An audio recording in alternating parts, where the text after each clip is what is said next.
वैदिक सभ्यता, यही पाठ चल रहा था। ठीक है, तो इसको दो भागों में बांटा गया था, ऋग्वैदिक काल और उत्तर वैदिक काल। तो ऋग्वैदिक काल का मतलब हो गया पुराना वाला इसका हिस्सा। तो ऋग्वैदिक काल कहाँ से कहाँ तक था, ये हो गया तुम्हारा ऋग्वैदिक, और ये दूसरा वाला हिस्सा हो गया उत्तर वैदिक। ठीक है, दोनों ही वैदिक काल है। ये लगभग 1500 ईस्वी पूर्व से 1000 ईस्वी पूर्व तक। ठीक है, और ये 1000 ईस्वी पूर्व से लेकर के 600 ईस्वी पूर्व तक। ठीक है, ऋग्वैदिक काल में जो है मुख्यतः आर्यों का उल्लेख है। आर्य कौन थे बताई दिए थे, कुछ कबीले थे जो यूरोप की तरफ से आए हुए थे, मध्य एशिया होते हुए आए थे। ठीक है, इनका मतलब इनका विवरण किसमें मिलता है, जो है ऋग्वैदिक काल में या वैदिक काल में इनका विवरण मिलता है। ठीक है, वैदिक सभ्यता को आर्य सभ्यता भी कहते हैं। आर्य का शाब्दिक अर्थ होता है उत्तम पुरुष। ठीक है, बताए थे आर्य कोई पहले नस्ल नहीं थी, आर्य का मतलब हो गया उत्तम पुरुष।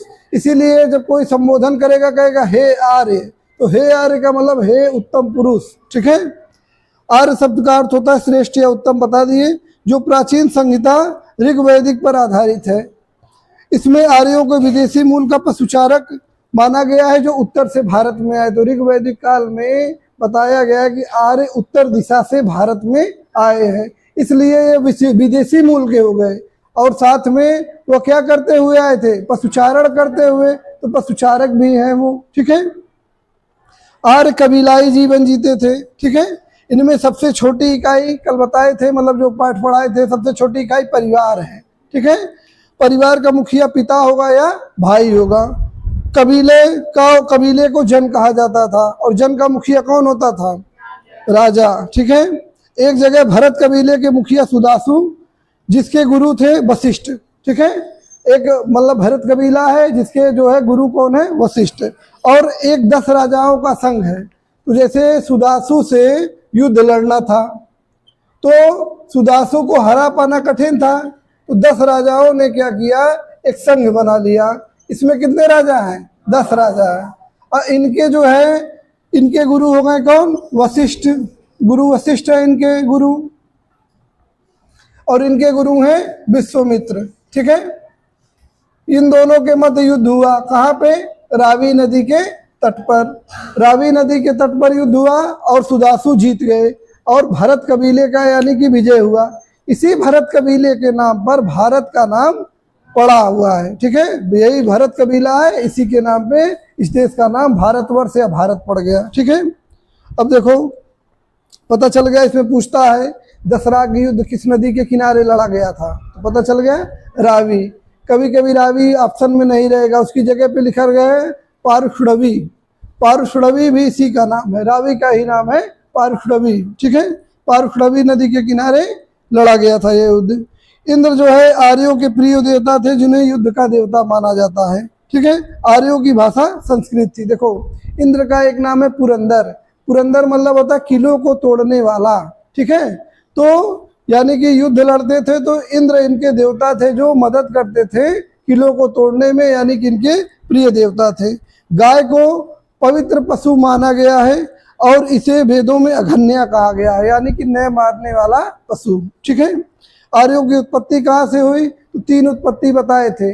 मैक्स मूलर ने कहाँ बताई है, मैक्स मूलर ने बताया मध्य एशिया में। बाल गंगाधर तिलक ने बताया कि आर्कटिक प्रदेश से आए हैं, और दयानंद सरस्वती ने बताया कि आर्य भारत के ही निवासी थे जो तिब्बत वाले क्षेत्र में रहते थे। ठीक है, पता चला। आगे देखो, आर्यों की उत्पत्ति के जो सर्वमान्य मत है वो यूराल पर्वत के पास से जर्मनी का और का जो क्षेत्र है वहीं से ये माना जाता है। ये मध्य एशिया होते हुए भारत पहुंचे, और मध्य एशिया आते के क्रम में वो ईरान पहुंचे थे।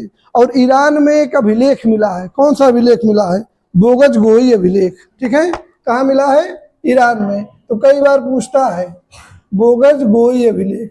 बोगज गोई अभिलेख में क्या लिखा हुआ है, वही देवता जो आर्यों के देवता है उनका वर्णन मिलता है। ठीक है, जैसे इंद्र का वर्णन मिलेगा, मित्र का वर्णन मिलेगा, इंद्र मित्र वरुण नाथ से वैदिक देवताओं का उल्लेख इसी बोगज गोई अभिलेख में मिलता है। और बोगज गोई अभिलेख कहाँ से मिला है, ईरान से, ठीक है। तो यही पूछता है कि बोगजगोई अभिलेख से किसके विषय में जानकारी मिलती है, आर्यों के विषय में, सिंधु घाटी सभ्यता के विषय में।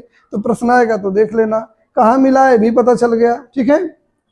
अब देखो इसमें लेकिन अग्नि का उल्लेख, अग्नि जो देवता है, अग्नि देवता का उल्लेख बोगजगोई अभिलेख में नहीं मिला है, ठीक। अब देखो अगला, भारत में आर्य अफगानिस्तान और पाकिस्तान के इलाके में बसे, इसके बाद इनका विस्तार उत्तर प्रदेश तक हुआ। सतलज नदी से यमुना नदी के क्षेत्र को ब्रह्मवर्त कहा गया। जैसे सतलज नदी से यमुना नदी के बीच का जो क्षेत्र है वहां बसे तो उसको बोले ब्रह्मवर्त तक विस्तार हो गया, ठीक है। यही ऋग्वैदिक सभ्यता का केंद्र है। आर्य संभवतः कवच, रथ, मतलब रथ था, कवच था, धनुष बाण और भाले का प्रयोग करते थे। आर्यों के प्रमुख देवता इंद्र है, जिन्हें पुरंदर भी कहा जाता है। ऋग, देखो अब वेद कितने हैं, वेदों के बारे में बताए थे, कितने वेद हैं, 4। सबसे प्राचीन वेद कौन सा है, ऋग्वेद। तो ऋग्वेद के बारे में पढ़ो। ऋग्वेद सबसे चारों वेदों में सबसे पुराना है। इसे विश्व का प्राचीनतम धार्मिक पुस्तक भी कहा जाता है, जिसकी रचना अनेक ऋषियों ने की है।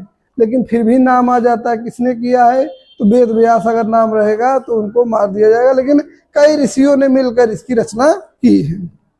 अब देखो ऋग्वेद में 1028 सूक्त हैं। सूक्त क्या होता है, 1028 सूक्त है। सूक्त का मतलब हो गया कविताएं हैं, ठीक है।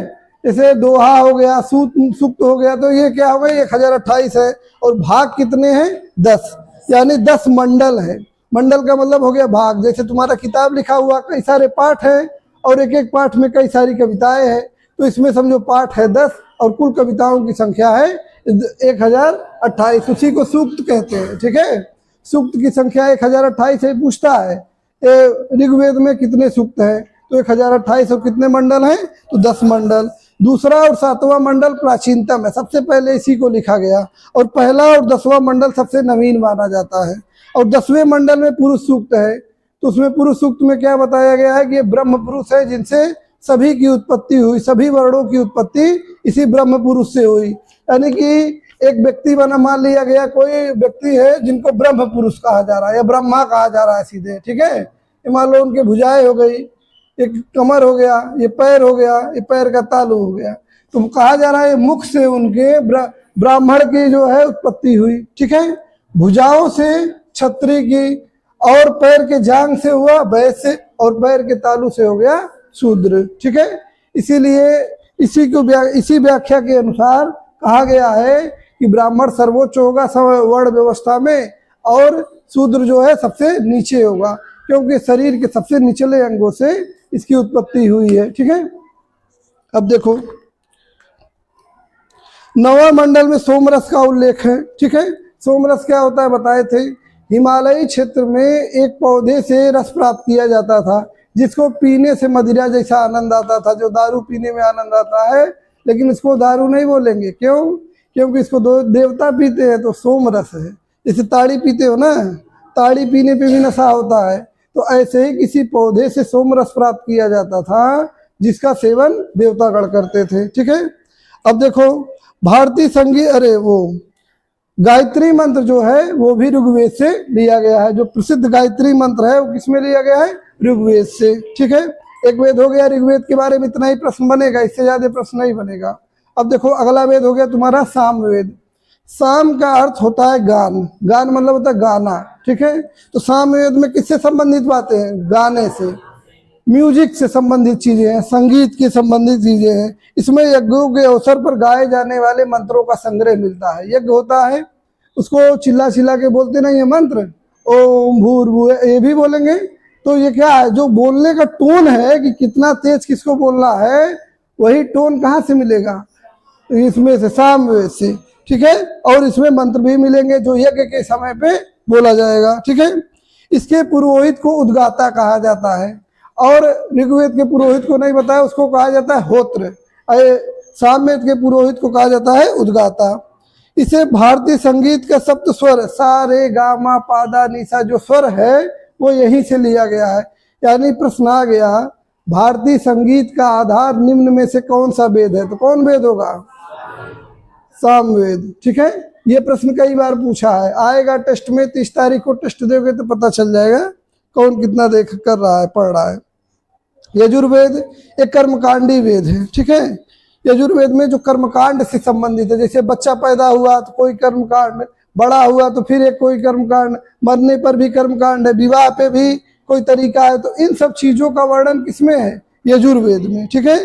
जिसमें विभिन्न यज्ञों से विधियों से विभिन्न यज्ञों से संबंधित विधियों का वर्णन मिलता है। इसके पुरोहित को अथर्ववेद कहते हैं, ठीक है। यजुर्वेद के दो भाग है, कृष्ण यजुर्वेद और शुक्ल यजुर्वेद, बताए थे कल। कृष्ण का मतलब होता है काला और शुक्ल का मतलब होता है श्वेत, शुक्ल पक्ष और कृष्ण पक्ष सुने हो ना। तो कृष्ण यजुर्वेद जो है गद्य और पद्य दोनों में लिखा गया है, इसे अशुद्ध माना जाता है, और शुक्ल यजुर्वेद केवल पद्य में लिखा गया है, इसे शुद्ध माना जाता है, ठीक है। यजुर्वेद के अंतिम अध्याय को ईशानो उपनिषद कहते हैं, ठीक है। यजुर्वेद का अंतिम अध्याय क्या कहलाता है? ईशानो उपनिषद। इसकी रचना और हो गया।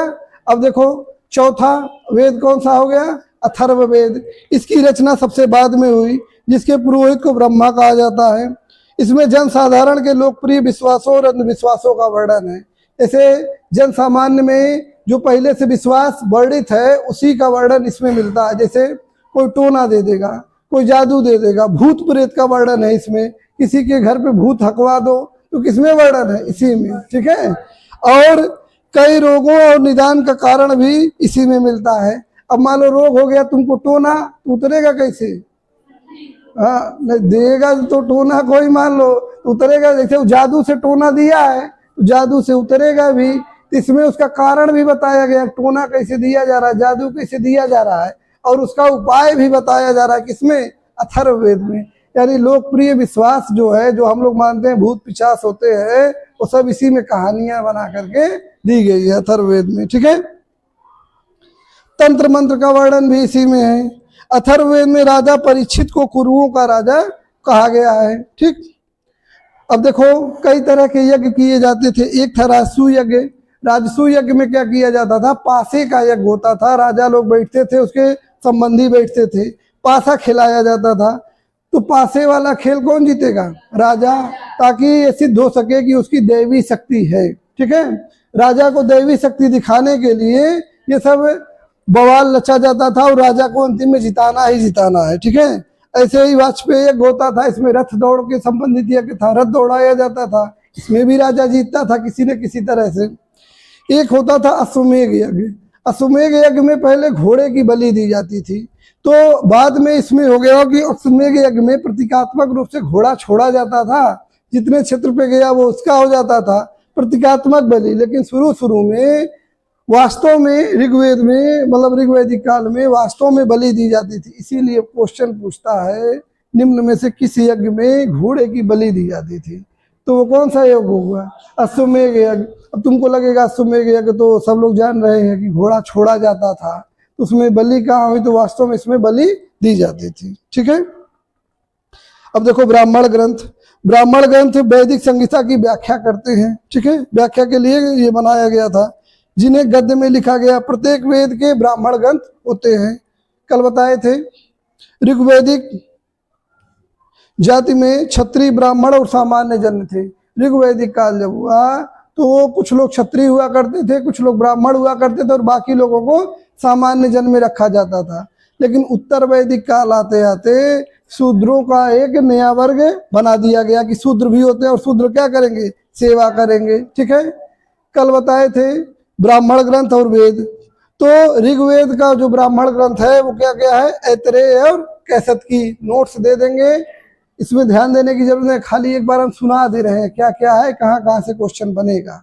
जो नहीं बनेगा वो भी बता देंगे, पढ़ना है तो पढ़ लो ना, क्वेश्चन बनने की संभावना कम है। लेकिन ज्यादातर चीजें इसमें क्वेश्चन बनेगा ही बनेगा। ऐसा नोट्स बनाए हैं थोड़े पन्ने में कि इतना तो तुम लोगों का एक आधार तैयार हो जाए, ठीक है। तो ऋग्वेद का ब्राह्मण ग्रंथ है ऐतरेय और कैसत की। यजुर्वेद का तैतरेय और शतपथ। सामवेद का ब्राह्मण ग्रंथ है पंचविश, और अथर्ववेद का ब्राह्मण ग्रंथ है गोपथ, ठीक है। प्रश्न आता है सबसे बड़ा ब्राह्मण ग्रंथ कौन है? तो शतपथ ब्राह्मण सबसे बड़ा ब्राह्मण ग्रंथ है। इसमें माधव विद्या की कथा वर्णित है, जिसमें आर्यों की अग्नि, शतपथ ब्राह्मण में यह माधव कथा विद्या दिया गया है। ठीक है, इसमें कहा गया आर्यों की अग्नि सरस्वती नदी से लेकर के सदा नीरा तक पहुंच गई। सदा नीरा मतलब कौन नदी, कल बताए थे, गंडक। गंडक नदी को सदा नीरा बोलते हैं। नीर मतलब पानी, उसमें हमेशा पानी रहता है। ठीक है, तो आर्यों का विस्तार अब कहाँ तक हो गया, गंडक नदी तक। अच्छा, सरस्वती नदी कहाँ बहती थी, राजस्थान वाले क्षेत्र में बहती थी, हरियाणा और राजस्थान के पास, उसको विलुप्त माना जाता है। ठीक है, तो इसमें कहा गया है कि सरस्वती नदी का विस्तार, आर्यों का विस्तार सरस्वती नदी से लेकर के सदा नीरा तक हो गया। शतपथ ब्राह्मण में हल संबंधी अनुष्ठानों का वर्णन मिलता है। क्वेश्चन सीधे सीधे पूछ देगा, किस ब्राह्मण में हल संबंधी अनुष्ठान मिलते हैं, किस ब्राह्मण में माधव कथा विद्या वर्णित है, कौन सा ब्राह्मण सबसे बड़ा है, ब्राह्मण ग्रंथ कौन सा बड़ा है। ठीक है, तो ये सब सीधे सीधे प्रश्न पूछते हैं, इसीलिए सीधे सीधे लिखा हुआ है। ठीक है, अरण्यक शब्द का अरण्यक मतलब होता है जंगल। ठीक है, तो कुछ अरण्यक मिलते हैं पुस्तकें, उनको कहते हैं वन पुस्तक, यानी कि जंगलों में लिखा गया। किसके द्वारा, वहां जो लोग वानप्रस्थ आश्रम में चले जाते थे, 4 आश्रम बताए थे ना, जो लोग क्लास पढ़े होंगे उनको पता होगा, जो लोग वीडियो देखे होंगे उनको पता होगा। 4 आश्रम बताए थे, कौन कौन, ब्रह्मचर्य, फिर गृहस्थ आश्रम, फिर वानप्रस्थ आश्रम और संन्यास आश्रम।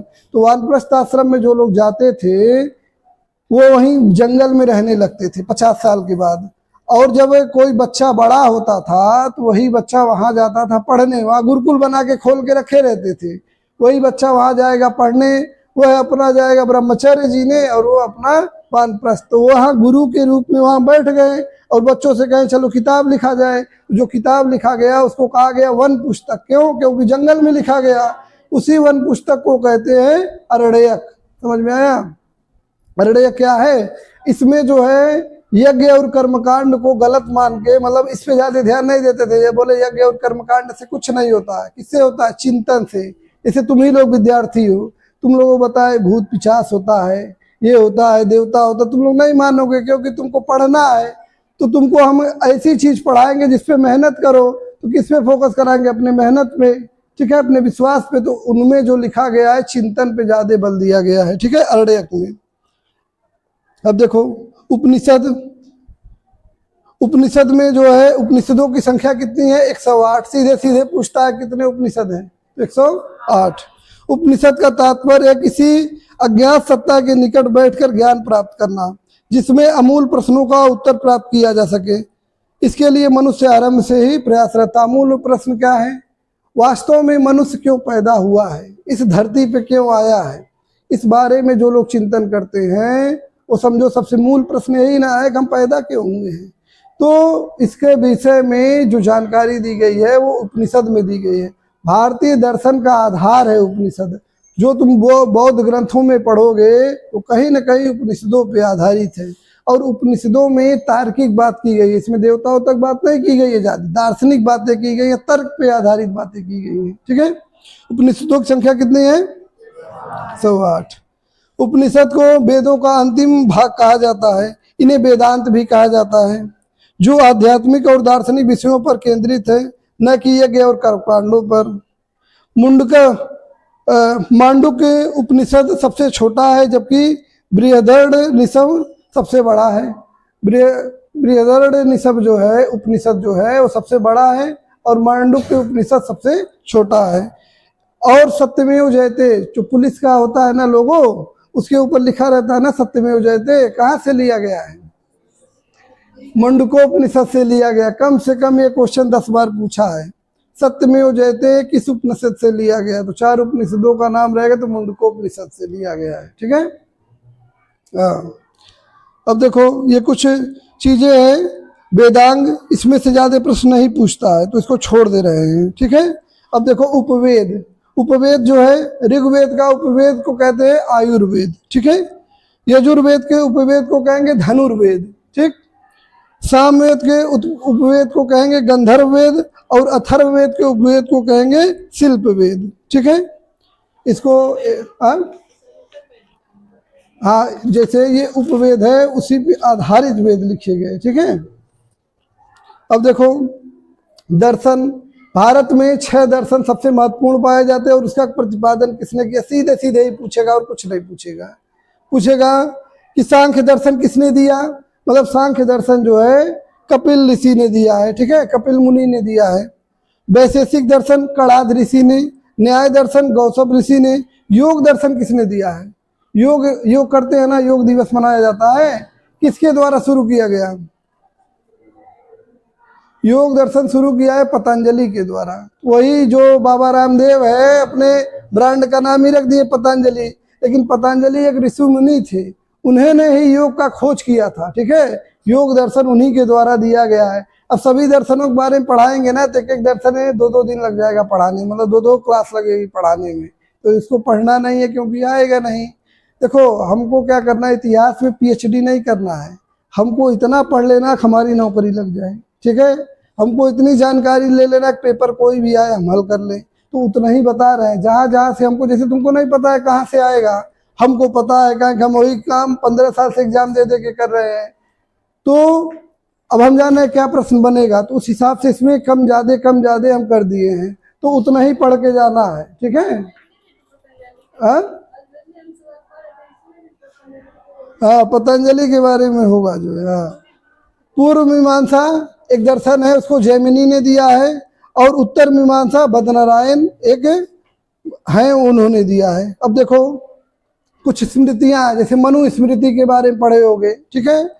मनु स्मृति और याज्ञवल्क्य स्मृति मौर्यकालीन समय के बारे में जानकारी देती है। नारद स्मृति गुप्तकालीन समाज के बारे में, बृहस्पति स्मृति गुप्तोत्तरकालीन समाज के बारे में देती है। इसमें मनु स्मृति वाला ही ज्यादातर पूछता है, बाकी वैसे 2 दे दिए हैं, उसमें से क्वेश्चन कम बनेगा। अब देखो मनु स्मृति के टीकाकार, टीकाकार क्या होता है जी? पहले हम भी नहीं समझते थे टीकाकार क्या होता है। टीकाकार का मतलब होता है किसी विषय पे कोई मान लो किताब लिख दिया, तो उसमें क्या कमी है, क्या अच्छाई है, क्या बुराई है, उससे संबंधित जो बातें लिखते हैं उसको बोलते हैं टीकाकार, उसमें टिप्पणी करना। तो ये टीकाकार हैं मनुस्मृति में भारुचि, मेघपति, गोविंद कभी कभी पूछ देता है, लेकिन बहुत ज़्यादा इम्पोर्टेंट नहीं है। याज्ञवल्क्य स्मृति के टीकाकार हैं विज्ञानेश्वर, अपार्जक, ये सब इसके टीकाकार हैं। अब देखो महाकाव्य हैं 15 मिनट और रुकना पड़ेगा, ठीक है। जिसको जाना हो पीछे से चला जाएगा। रामायण महाकाव्य है, 2 महाकाव्य है, एक है महाभारत, एक है रामायण। रामायण की रचना किसने की थी? वाल्मीकि ने। 24,000 श्लोक है इसमें, 7 कांडों में विभाजित है। महाभारत के देखो रामायण जो है, अच्छा बताओ राम पहले पैदा हुए कि कृष्ण पहले पैदा हुए? पहले राम, ठीक है। राम जो रामायण का कथानायक है, रामायण की कथा है, वह महाभारत से पहले की कथा बताती है, ठीक है, जिसमें राम को विष्णु का अवतार माना गया है। इसमें यवन शकों के संघर्ष का, यवन शक के बीच के संघर्षों का वर्णन किया गया है, ठीक है। अब देखो महाभारत क्या है, ऐसा माना जाता है इसकी रचना किसने की है? वेद व्यास ने। हालांकि बहुत सारे ऋषियों ने इसमें योगदान दिया है, लेकिन इसकी रचना वास्तव में कौन किया है? वेद व्यास माना जाता है। प्रश्न पूछेगा तो वेद व्यास पे टिक करना है। इसमें 18 पर्व संकलित है। शुरुआत में इसमें श्लोकों की संख्या 8000 थी, तब इसे जय संहिता कहते थे। एक बार प्रश्न पूछा कि महाभारत का दूसरा नाम क्या है, तो क्या नाम है दूसरा? जय संहिता, ठीक है। या फिर पूछ देगा जय संहिता निम्न में से किसे कहते हैं? रामायण महाभारत दोनों ऑप्शन में है, तो जय संहिता महाभारत को कहते हैं। बाद में इसलिए श्लोकों की संख्या हो गई 28,000, तब इसे भारत कहने लगे। फिर श्लोकों की संख्या बढ़कर 1 लाख हो गई, तो जब 1 लाख हो गई तो इसे बोले महाभारत, ठीक है। पुराणों को पंचम वेद कहा जाता है। इनकी संख्या कितनी है? 18। उपनिषदों की संख्या 108, पुराणों की संख्या है 18। भारतीय ऐतिहासिक कथाओं का सबसे अच्छा क्रमबद्ध वितरण इसी में मिलता है। जो ऐतिहासिक कथाएं लिखी गई है उनका विवरण इसमें मिलता है। पुराणों की रचना ऋषि लोमहर्ष एवं उनके पुत्र के द्वारा की गई थी। अब देखो मत्स्य पुराण सबसे पुराना ये पुराण है। इसमें शिशुनाग वंश के इतिहास की जानकारी मिलती है। अब देखो आर्यों में विवाह, जो वैदिक सभ्यता में विवाह कितने प्रकार के होते थे? पूछेगा हिंदू समाज में कितने प्रकार के विवाह होते हैं? तो 8 प्रकार के। 8 प्रकार में 2-3 प्रकार सबसे याद रखना है। एक है अनुलोम विवाह, एक है प्रतिलोम विवाह। यही पूछेगा, ज्यादातर यही पूछेगा। अनुलोम विवाह में क्या होता है? पुरुष ऊंचे वर्ण का होता है और महिला निचले वर्ण की। और प्रतिलोम विवाह में उल्टा हो जाएगा, महिला ऊंचे वर्ण की और पुरुष निचले वर्ण का। ठीक है। और इन सब में सबसे उत्तम माना जाता है ब्रह्म विवाह। जैसे अभी क्या होता है, जो विवाह अभी होता है अरेंज मैरिज जो हो रहा है, वही ब्रह्म विवाह है कि किसी लड़की का पिता जाता है, पहले वर ढूंढ के आता है, फिर उसमें अपनी रजामंदी दे देता है तो लड़की उससे शादी कर लेती है। इसी को कहते हैं ब्रह्म विवाह। सबसे लोकप्रिय यही है कि नहीं? अभी भी सभी लोग चाहते हैं किसी तरह से विवाह हो जाए। और एक विवाह होता है गंधर्व विवाह। गंधर्व विवाह जो है वो स्वयंवर वाला विवाह होता था, या फिर उनको उठा ले जाने वाला जो काम होता है लड़की को, वही होता है। उसकी आलोचना की गई है शास्त्रों में कि ये वाला विवाह गलत है। ठीक है। दास प्रथा, ऋग्वैदिक काल में दास प्रथा की शुरुआत मानी जाती है। खत्म कर दें? 10 मिनट और लगेगा। जो है जिनको जाना होगा पीछे से चले जाएंगे। दास प्रथा की शुरुआत कब मानी जाती है? ऋग्वैदिक काल में। ठीक है। जिनका उपयोग घरेलू दासों के लिए होता था, महिला दासियों का भी उपयोग होता था ऋग्वैदिक काल में। और ये फिर धीरे धीरे उत्तर वैदिक काल में बढ़ता गया। और मौर्य काल में मेगस्थनीज के द्वारा कहा गया है कि भारत में दास नहीं हुआ करते थे, लेकिन वास्तव में दास हुआ करते थे, लेकिन उसका विवरण वो अपने हिसाब से देख रहा था। अभी यात्रियों का विवरण पढ़ा रहे थे कक्षा 12 वालों को, तो यात्री था, अपने हिसाब से सोच रहा था। ठीक है। मेगस्थनीज के द्वारा कहा गया कि भारत में दास नहीं थे। नारद स्मृति में सर्वाधिक दासों का विवरण मिलता है। दासों को भी संपत्ति अर्जन करने का अधिकार था। किस स्मृति के अनुसार? नारद स्मृति के अनुसार संपत्ति का अर्जन कर सकते थे, लेकिन न्यायालय में साक्ष्य प्रस्तुत नहीं कर सकते थे। ठीक है। और किसी व्यक्ति के विरुद्ध मुकदमा भी नहीं ला सकते थे। एक लेते जाओ इसमें से। ठीक है। अब देखो ऋग्वैदिक काल में यही व्यवस्था चली आई। रुक जाओ, ये दास प्रथा हो गया। अब देखो गोत्र व्यवस्था। गोत्र क्या था? पहले गायों से संबंधित था। एक साथ जहां लोग गाय बांधते थे ना, जैसे मान लो किसी कबीले के लोग जहां एक साथ बांधते थे गाय, उस जगह को कहते थे गोत्र। अब बांधते बांधते क्या हुआ कि वो सब आपस में जुड़े हुए रहते थे। किसी खानदान से अपने घर का गाय एक जगह बांधते थे, तो उस खानदान वाले को एक गोत्र कहा जाने लगा। बाद में इसको ऋषियों से जोड़ दिया गया। जैसे ऋषि वशिष्ठ है तो वशिष्ठ का गोत्र हो गया, यदु ऋषि है तो उनका गोत्र हो गया। तो गोत्र क्या हो गया? फिर ऋषियों से जोड़ दिया गया। और एक गोत्र में विवाह नहीं होता है, क्योंकि वो भाई बहन हो जाएंगे ना। जैसे अपने देहात में विवाह होता है, नहीं होता। हिंदू धर्म में नहीं होता और धर्मों में होता होगा। तो अपने देहात में जो विवाह नहीं होता है उसका कारण क्या है? कि वो एक ही गोत्र के हैं। ठीक है। समझ में आया? गोत्र व्यवस्था क्या है? अब देखो नियोग प्रथा क्या थी? अगर किसी महिला का पति मर जाता है तो उसके शादी उसके देवर से या उसके बहनोई से हो जाती थी। अभी भी ये परंपरा होती है कि नहीं? देवर से शादी होने वाली जो परंपरा है, इसी को कहते हैं नियोग प्रथा। तो कहीं कहीं पूछ सकता है नियोग प्रथा किससे संबंधित है। ठीक है। कुछ किताबों के नाम दिया हुआ है, इन किताबों का नाम देख लेना, कौन कौन लेखक है, एक बार हम पढ़ दे रहे हैं। जैसे एक महाभाष्य किताब है, इसके लेखक है पतंजलि। मिताक्षर एक किताब है, इसके लेखक है विज्ञानेश्वर। देखो जितने भी किताब के नाम दिए गए हैं 14-15 किताब है बस, इसमें से निश्चित ही कहीं न कहीं इसको पूछा ही गया है, तो इसको तो रट लेना। कहें कि उसके बाद हम किताबों का नाम ज्यादा दिए नहीं है कि मतलब 100 किताब दे दे, याद रही हो ना, 14, 15, 20 है, इतना याद कर लेना। बार बार सुनोगे तो याद हो जाएगा। विक्रमदेव चरित्र किसने लिखा है? बिल्हड़। अब देखो बुद्ध चरित्र किसने लिखा? अश्वघोष। ये किताब सबसे इंपॉर्टेंट है, बुद्ध चरित्र। ठीक है। राज तरंगड़ी किसने लिखा है? कल्हड़ ने। किस बात की जानकारी मिलती है? हर्ष के नहीं, कश्मीर के विषय में जानकारी मिलती है। कश्मीर के इतिहास की जानकारी पढ़ा चुके हैं तुम लोग, देख नहीं रहे हो या तो वीडियो या तो पढ़ नहीं रहे हो। नतिसार के लेखक है कमंदर। अमरकोश के लेखक है अमर सिंह।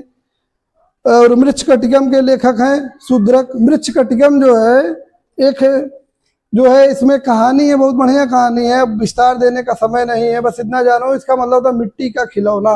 उसको लिखा है शूद्रक ने। ये क्वेश्चन भी कई बार पूछा गया मृच्छकटिकम वाला। और उसके बाद कालिदास की कई सारी रचनाएं हैं, पढ़े भी होंगे कक्षा 10 में। मेघदूतम, रघुवंशम, ऋतु संहारम, कुमार संभव, मालविकान मित्र, अजात अभिज्ञान शकुंतलम, ये सब क्या हो गया? कालिदास की रचनाएं हो गई। ठीक है। हर्ष चरित्र और कादम्बरी बाणभट्ट की रचना है। हर्ष चरित्र मतलब किसके बारे में? हर्षवर्धन के बारे में। ठीक है। कौन लिख रहा है? बाणभट्ट लिख रहा है। ठीक है। मुद्रा राक्षस विशाखादत्त के द्वारा लिखा गया है। बृहद कथा मंजरी क्षेमेंद्र के द्वारा, और परविष्ट पर्वन हेमचंद्र के द्वारा। तो इसमें 3-4 किताबें जो जैसे मृच्छकटिकम हो गया, बुद्ध चरित्रम, कालिदास की सारी किताबें सब महत्वपूर्ण है, बाकी सब भी महत्वपूर्ण है, कहीं ना कहीं घुमा फिरा के पूछा ही गया है। ठीक है। ऋग्वैदिक काल की राजनीतिक स्थिति, चलो इसको कल बता देंगे। ठीक है। तुम लोगों को चेहरे से लग रहा है घर जाना है, और ये नोट्स ले लो।